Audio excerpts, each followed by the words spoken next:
சிம்ம ராசிக்காரர்களுக்கு இந்த வாரம் ராசிநாதன் சூரிய பகவான் ஆட்சி பலத்தோடு பயணம் செய்து கொண்டிருப்பதால் உங்களுடைய செயல்பாடுகள் வேகம் நிறைந்திருக்கும்.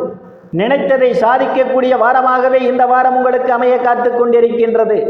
சந்திர பகவானுடைய பயணமானது உங்களுடைய ராசிக்கு பூர்வ புண்ணிய ஸ்தானத்திலும் ருணரோக சத்துரு ஸ்தானத்திலும் களத்திர ஸ்தானத்திலும் அஷ்டம ஸ்தானத்திலும் பயணம் செய்வதால் இந்த வாரத்தினுடைய இறுதி நாளான 30ஆம் தேதி உங்களுக்கு சந்திராஷ்டமம் நடைபெறுகின்றது. அன்றைய தினம் முக்கிய முடிவுகள் எடுப்பது, தொலைதூர பயணத்தை தவிர்ப்பது மிகவும் நல்லது. மற்ற நாட்கள்லாம் உங்களுக்கு அற்புதங்கள் பல நடக்க காத்து கொண்டிருக்கின்றது. குழந்தைகளால் உங்களுக்கு மகிழ்ச்சி உண்டு. சிலர் குழந்தைகளுக்கு சுப நிகழ்ச்சிகளுக்கு முன்னெடுப்பீர்கள்.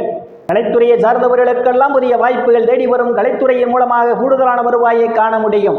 லாட்டரி, ரேஸ், குதிரை பந்தயம் மற்றும் சூதாட்டங்களில் ஈடுபடுபவர்களுக்கெல்லாம் இது ஒரு பொன்னான காலமாகும். கூடுதலான வருவாய் உண்டு. பணி செய்யக்கூடிய இடத்தில் சக பணியாளர்களுடைய அன்பும் ஆதரவும் நிரந்தர